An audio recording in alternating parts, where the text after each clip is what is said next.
तो दिल्ली के अंदर आप अपनी मर्जी से रहे थे या फिर आपको इंडियन एम्बेसी के द्वारा कहा गया था? ये बताइए कि वहाँ की स्थिति अब कैसी है? अगर खार्किव की, ओडिशा, सुमी की अगर कंडीशन देखें तो काफ़ी क्रिटिकल है। भारत के अंदर ऐसा क्या नहीं मिल रहा कि यूक्रेन जो है बच्चों को शिफ्ट होना पड़ रहा है?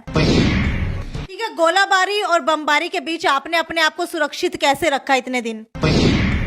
इमरजेंसी सायरन जब भी बजता था तो हम बेसमेंट में चले जाते थे, लेकिन ये क्लियर नहीं किया था कि कभी भी वॉर हो सकता है, कभी भी कुछ भी क्रिटिकल सिचुएशन हो सकती है।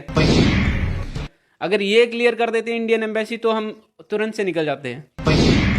क्या कुछ एक्चुअल में चल रहा है? जो हमारे पास वीडियोस आ रही हैं, जो न्यूज चैनल्स में दिखाया जा रहा है, क्या एक्चुअल में वैसी ही सिचुएशन वहां पर है?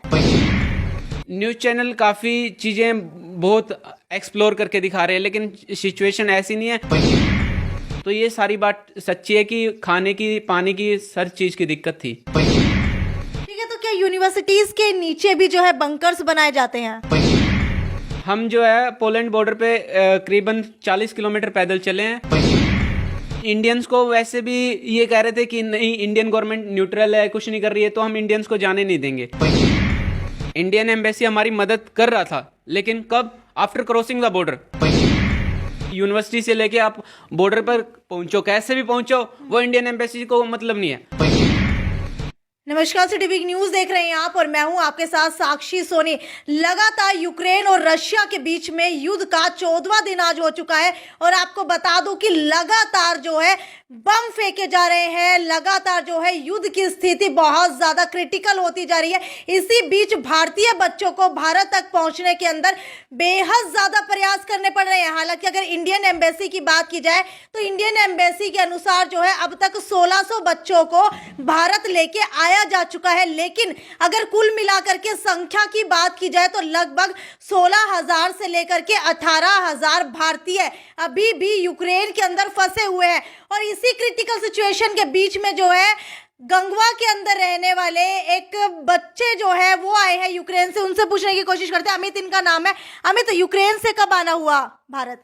अभी पिछले 4-5 दिनों में। ठीक है जी। ठीक है, 4-5 दिन पहले आप आए हैं। और यहाँ हिसार के अंदर कब आए?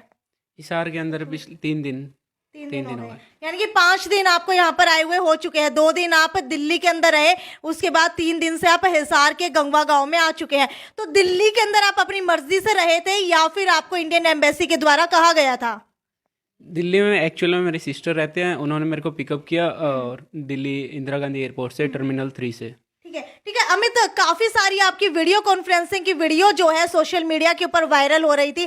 लगातार जो है ये वहां की सिचुएशन बयां कर रहे थे कि कैसी सिचुएशन है, बच्चे बंकर्स के अंदर बैठे हैं या फिर बच्चे जो है बेसमेंट के अंदर है। अच्छा, ये बताइए कि वहां की स्थिति अब कैसी है? मेरे आने के बाद सिचुएशन काफ़ी क्रिटिकल हो चुकी है।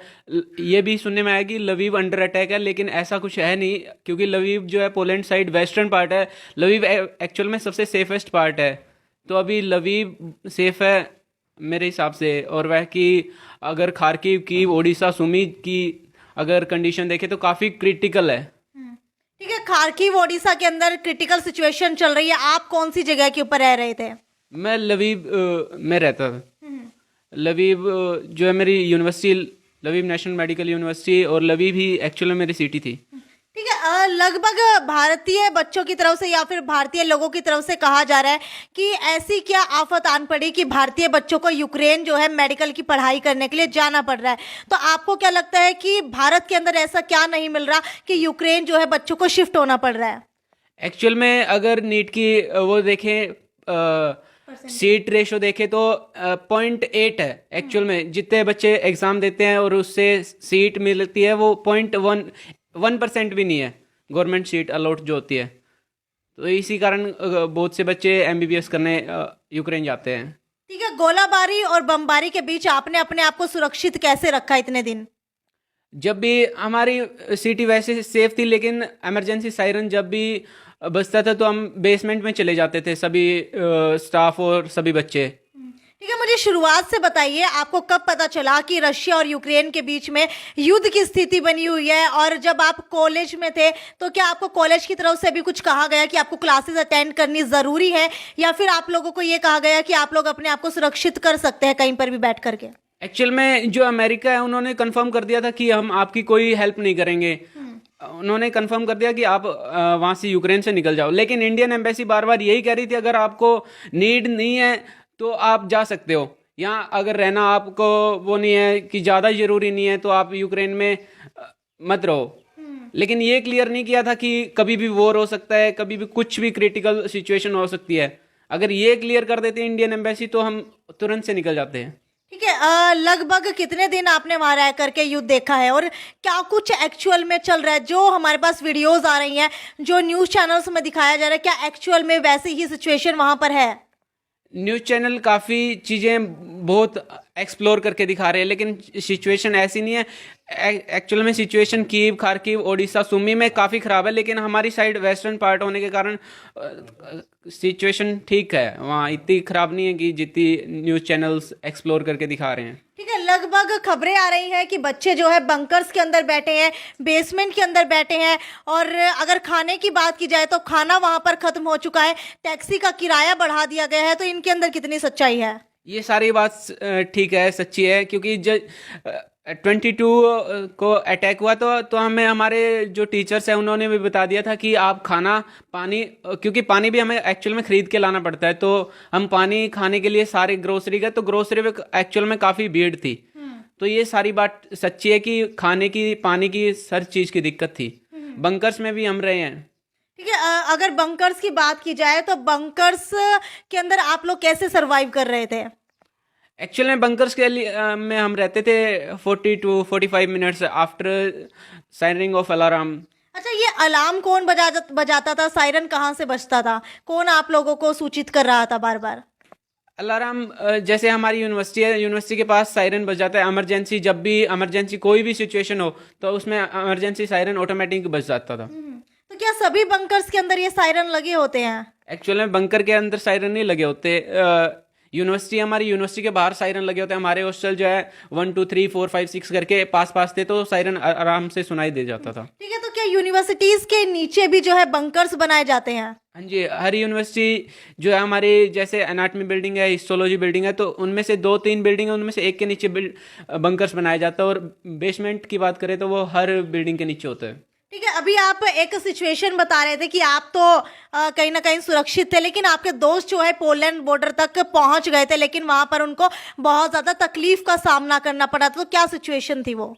एक्चुअल में मैं भी पोलैंड बॉर्डर गया था विद माई 4 फ्रेंड्स, और हम जो है पोलैंड बॉर्डर पे करीबन 40 किलोमीटर पैदल चले हैं। और हमारे जो फ्रेंड्स हैं, मेरे कुछ फ्रेंड, वो 1-2 दिन पहले निकल गए थे हमसे। हम निकले उससे 2 दिन पहले वो निकल गए, वो बॉर्डर तक पहुंच गए। लास्ट चेक पॉइंट पे उन्हें रिजेक्ट कर दिया जा रहा था कि नहीं, आपको नहीं भेजेंगे।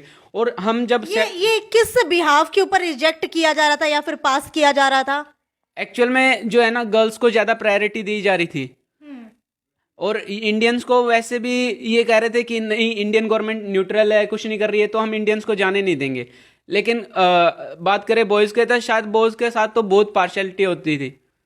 गर्ल्स को फिर भी एक आधी गर्ल्स को जाने दिया जाता। मेरे ग्रुप की खुद एक यशविता करके लड़की है, उसको जाने दिया था। वो 4 दिन -4 डिग्री टेम्परेचर पे वहाँ पोलैंड बॉर्डर पे रही थी। ठीक है, अगर पासपोर्ट की बात की जाए तो क्या पासपोर्ट देख करके आप लोगों को जाने दिया जा रहा था कि आप लोग इंडियन हैं, पाकिस्तानी हैं, या फिर किसी और एम्बेसी से है, या फिर सिर्फ शक्ल देख करके ही जो है आगे पास किया जा रहा था? नहीं, पासपोर्ट हमारा पोलैंड बॉर्डर पे तो मैं शेल्टर एरिया गया, शेल्टर एरिया से वापस हो गया। फिर उसके बाद नेक्स्ट डे मैं हंगरी बॉर्डर पे जाता हूँ। हंगरी बॉर्डर पे हमें करीबन पूरा 1 दिन लग जाता है। उसके बाद हमारा पासपोर्ट चेक होता है यूक्रेनियन चेक पॉइंट पे। उसके बाद हमारा पासपोर्ट चेक होता है हंगरी पोलैंड चेक पॉइंट पे। पासपोर्ट चेक हो रहे थे हमारे। ठीक है, लगातार इंडियन एम्बेसी की तरफ से कहा जा रहा है कि हम फ्लाइट्स भेज रहे हैं, तो क्या आपको लगता है कि इंडियन एम्बेसी आप लोगों की उतनी मदद कर रहा था उस समय जितनी आप लोगों को चाहिए थी? इंडियन एम्बेसी हमारी मदद कर रहा था, लेकिन कब? After crossing the border. Before crossing the border whole the struggle हमारा था। जितना भी स्ट्रगल था कि हमारी ये था कि यूनिवर्सिटी से लेके आप बॉर्डर पर पहुंचो, कैसे भी पहुंचो, वो इंडियन एम्बेसी को मतलब नहीं है। लेकिन after crossing the border Indian embassy बहुत हेल्पफुल थी। ठीक है, लगातार सिचुएशन बताई जा रही है। अगर हम टीवी चैनल्स खोल करके देखते हैं कि यूक्रेन के अंदर सिचुएशन ऐसी है कि कहीं पर भी गोले दागे जा रहे हैं, बमबारी हो रही है और फायरिंग हो रही है, तो क्या सच में सड़क के ऊपर निकलते ही ऐसी सिचुएशंस हैं? हाँ, जैसे मैं बता रहा था कि खारकिव, ओडिशा, सुमी, उन जगह ये सिचुएशन है। हमारी जगह, हमारी साइड नहीं थी ये सिचुएशन। मतलब आप लोगों को जो है इन 3 जगह अंदर रहने के लिए कहा जा रहा है। अगर कोई भी बाहर निकलता है तो उसके ऊपर सीधा एकदम से ही गोलीबारी हो जाती है। नहीं, ऐसा नहीं था कि हमारी, मैं अपनी बता सकता हूँ क्योंकि मैं लवीव शहर में रहता था, तो बाकी शहर में ऐसा हो रहा था। कुछ एक मेरे फ्रेंड थे, वो बता रहे थे कि जो कर्नाटका का वो बंदा मरा है, वो एक्चुअल में खाना लेने गया था सबके लिए। बाकी सारे बच्चे बंकर्स में थे, वो खाना ले ग्रोसरी पे गया, लाइन में लगा, उसको नहीं पता कब उसको फायरिंग चालू होगी। ठीक है, ठीक है। जब आप लोग बेसमेंट या बंकर्स के अंदर बैठे थे तो आप लोगों के पास क्या खाना पहुंच रहा था? यूनिवर्सिटी की तरफ से, हॉस्टल की तरफ से क्या आप लोगों को दिया जा रहा था या फिर खुद आपको इंतजाम करना पड़ रहा था? काफ़ी हद तक हमें खुद ही इंतजाम करना पड़ रहा था। जैसे हम बिस्किट्स वगैरह या शोरमा वगैरह, कुछ पानी वगैरह हम खुद ही लेके आ रहे थे। मैस ने हमें प्रोवाइड किया था 3 से 4 दिन दोनों टाइम का खाना। ठीक है, अगर बात की जाए टिकट्स की, तो टिकट्स के रेट लगातार पता चल रहे थे कि जो आप लोगों की टिकट्स मेरे ख्याल से 30 से 45 हज़ार तक की थी, वो अब जो है 65 से 70 हज़ार तक की कर दी गई थी। तो इसके अंदर कितनी सच्चाई है? नहीं, मैं कह रहा हूँ ना, आफ्टर क्रॉसिंग द बॉर्डर सारी सिचुएशन हैंडल की है इंडियन एम्बेसी ने, इंडियन गवर्नमेंट ने। इंडियन एम्बेसी काफी समय बाद आई थी, 4 से 5 दिन बाद, जब सोशल मीडिया के ऊपर ये वायरल हुआ कि इंडियन एम्बेसी जो है यूक्रेन स्टूडेंट्स की मदद नहीं कर रही है। उसके बाद कहीं ना कहीं फ्लाइट्स भेजी गई, लेकिन उससे पहले की सिचुएशन क्या थी? उससे पहले की फ्लाइट कैंसिल ही हो गई थी क्योंकि एयरपोर्ट क्रैश हो गया। कीव का एयरपोर्ट जो है वो क्रैश हो गया था, तो उससे पहले की जो सारी फ्लाइटें थी वो कैंसिल हो गई। उसके बाद इंडियन एम्बेसी हमें फ्री में लेके आई है इंडिया तक। ठीक है, ठीक है। तो अगर अभी की बात की जाए तो जब आप लोग इंडियन एम्बेसी के थ्रू आए, तब आप लोगों का क्या कुछ चेक हो रहा था, पासपोर्ट या समथिंग कुछ? हाँ जी, मैं कह रहा हूँ ना, हमारा पासपोर्ट और हमारी टीआरसी होती है जो यूनिवर्सिटी प्रोवाइड करती है, वो अगर किसी बच्चे के पास नहीं है तो क्या उसको नहीं लेके आया जा रहा? ये इस बारे में मैं नहीं बता सकता क्योंकि ऐसा हुआ ही नहीं किसी बच्चे के पास ना हो। क्योंकि मैं जिस ग्रुप के साथ आया तो उस ग्रुप में लीडर जो हमारे सीनियर भैया थे, वो सभी को ये पहले बता रहे थे कि अपनी टीआरसी और पासपोर्ट हमेशा साथ रखो। हम पॉकेट में रखते थे। ठीक है, लगभग कितना समय आपको हो चुका है? कौन सा ईयर आपका चल रहा है? हमारा फर्स्ट ईयर ही चल रहा है। फर्स्ट ईयर ही चल रहा है, यानी कि अभी सिर्फ 5 से 6 महीने आपको वहां गए हुए हैं। हाँ जी। ठीक है, युद्ध से पहले की सिचुएशन यूक्रेन के अंदर कैसी थी और युद्ध के बाद की सिचुएशन जो है यूक्रेन के अंदर कैसी हो गई? क्या बदलाव महसूस किया? युद्ध से पहले सारी चीज़ें नॉर्मल थी, बहुत मतलब ठीक है, सब चीज़ें नॉर्मली चल रही थी, कोई दिक्कत नहीं, खाने पीने की कुछ भी प्रॉब्लम नहीं थी। वो अलग बात है कि हमें पानी खरीद के लेके आना पड़ता था। उसके बाद वॉर के होने के बाद 22 को ये हो गया था कि सिचुएशन एकदम से ख़राब हो गई।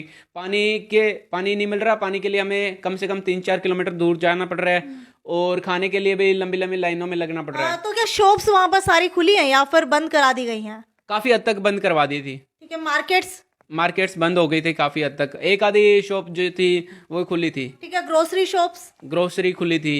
इसके अलावा मेडिकल फैसिलिटीज ओपन थी सारी। ठीक है, तो क्या अभी हॉस्पिटल्स वहां पर खुले हैं या फिर वो भी बंद करा दिए गए हैं?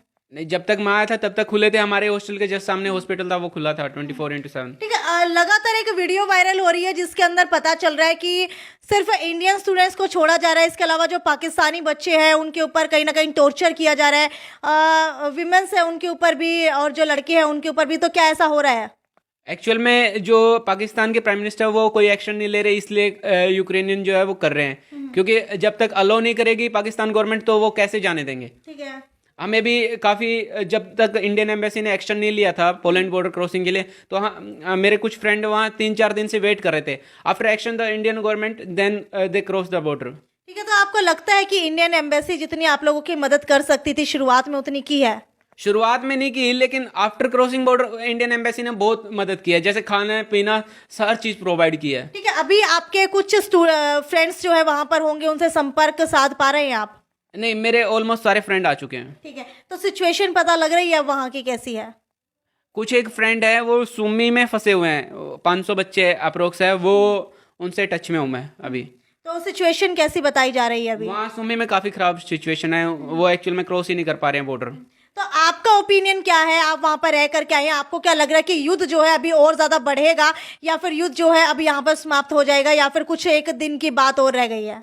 अगर मेरे पॉइंट ऑफ व्यू से देखें तो युद्ध अभी बढ़ेगा, क्योंकि पुतिन भी नहीं मान रहे, इधर जेलेंस्की जो प्रेसिडेंट है यूक्रेन के, वो भी अपने बात पे अड़े हुए हैं। तो युद्ध अभी मेरे पॉइंट ऑफ व्यू से बढ़ेगा, बाकी मैं कुछ कह नहीं सकता। ठीक है, अच्छा ये बताइए, युद्ध अभी बढ़ेगा, अगर रशिया ने यूक्रेन के ऊपर कब्जा कर लिया तो आप लोगों की एमबीबीएस का क्या होगा वहाँ? कुछ एक नोटिफिकेशन बारी बारी आ रहे हैं कि आपको हंगरी शिफ्ट किया जाएगा, आपको रशिया शिफ्ट किया जाएगा। कल ही मेरे पास एक फॉर्म आया कि आप ये फॉर्म भर दो, आपको रशिया शिफ्ट कर दिया जाएगा, लेकिन वो ऑफिशियल नहीं है। तो अभी सिचुएशन जो है ठीक होने के बाद ही लास्ट डिसीजन जो आएगा। यानी कि फेक न्यूज भी वायरल हो रही है कि अगर अटैक होता है, युद्ध बढ़ता है, तो इन स्टूडेंट्स को रशिया शिफ्ट कर दिया जाएगा। तो रशिया क्यों शिफ्ट किया जाएगा? यूक्रेन से रशिया क्या मतलब बनता है? वो तो वही तो कह रहा हूँ मैं, ऑफिशियल नहीं है वो, इसलिए तो मैं कह रहा हूँ ना कि ऑफिशियल नहीं है। अगर कुछ भी डिसीजन जो लिया जाएगा, रिजल्ट जो भी होगा आफ्टर वॉर ही होगा वो तो। ठीक है, एक सिचुएशन मान करके चलते हैं कि आप वहां पर गए हुए थे पढ़ने के लिए, हालांकि अभी शायद बहुत ज़्यादा पैसा आपने लगा भी दिया होगा, लेकिन अगर सिचुएशन बढ़ जाती है, क्रिटिकल और ज़्यादा होती है, युद्ध बढ़ता है, तो आपकी एमबीबीएस का क्या होगा? क्या आप दोबारा से यहाँ भारत के अंदर प्रेफर करेंगे या फिर यूक्रेन के अंदर जो आपकी चल रही थी उसको जो है आगे कंटिन्यू किसी और देश से करेंगे? वो तो मैं सिचुएशन ठीक होगी वही बताऊंगा ना, क्योंकि अभी सिचुएशन काफ़ी हद तक ठीक भी हो रही है धीरे धीरे। और हमारा जो लवीव जो है वो वेस्टर्न पार्ट है, वहाँ तक अभी कुछ नहीं हुआ। हमारी जो है यूनिवर्सिटी की जो डीन कह रहे हैं वो कह रहे हैं कि आपकी 10 दिन की हॉलीडेज बढ़ा दी है, after 10 days holidays online classes चालू हो जाएगी हमारी। यानी कि अभी ऑनलाइन क्लासेस आपकी चालू हो जाएंगी। तो ये हमारे साथ अमित थे जो यूक्रेन के अंदर फर्स्ट ईयर में अपनी मेडिकल की पढ़ाई जो है कंटिन्यू कर रहे हैं, लेकिन अभी सिचुएशन बहुत ज़्यादा क्रिटिकल हो चुकी है। हालांकि इंडियन एम्बेसी की तरफ से बार बार कहा जा रहा है कि सभी बच्चों को ले आए हैं, लेकिन अभी तक जो है सिर्फ 1600 से लेकर के 1700 बच्चों को लेकर के आया गया है, जबकि 16,000 से 18,000 स्टूडेंट्स अभी भी वहीं पढ़ रहे हैं। हालांकि सिचुएशन कैसी है जो दिखाया जा रहा है इंडिया के न्यूज़ चैनल्स पे, क्या सच में वैसे ही स्थिति यूक्रेन के अंदर है? वो अमित ने अपनी जुबान से बताया है, क्योंकि ये वहां पर एक्सपीरियंस करके आए हैं। हालांकि ये अभी कहीं ना कहीं जो है सोचने वाली बात है। अगर युद्ध आगे बढ़ता है तो इनकी पढ़ाई का क्या होगा? क्या इनको डिग्रियां मिलेंगी या फिर इनको जो है कहीं ना कहीं शिफ्ट कर दिया जाएगा? इसी दौरान कुछ फेक खबरें भी वायरल हो रही हैं। हालांकि आप लोग उस फेक खबरों से बच करके रहिए अगर आप लोग यूक्रेन से लौटे हैं। जैसा कि अमित ने बताया है कि वो सभी की सभी जो है ऑफिशियल खबरें नहीं है, तो आप लोग ज़्यादा चिंता के अंदर मत आइए, क्योंकि हो सकता है आगे आने वाले दिनों में कहीं ना कहीं कोई ना कोई एक्शन लिया जाए जिसकी वजह से दोबारा से इन बच्चों की पढ़ाई कंटिन्यू हो सके ऑनलाइन माध्यम से। खैर, ये तो यहीं तक की खबर थी। आगे जो भी बच्चा यूक्रेन से आएगा सबसे पहले अपडेट हम लोग आपको देंगे, ताकि आप लोग किसी भी भ्रम के अंदर या फिर किसी भी फेक न्यूज़ के बहकावे में ना आए। ज़्यादा से ज़्यादा शेयर करते रहिए। यदि साक्षी सोनी की रिपोर्ट। नमस्कार।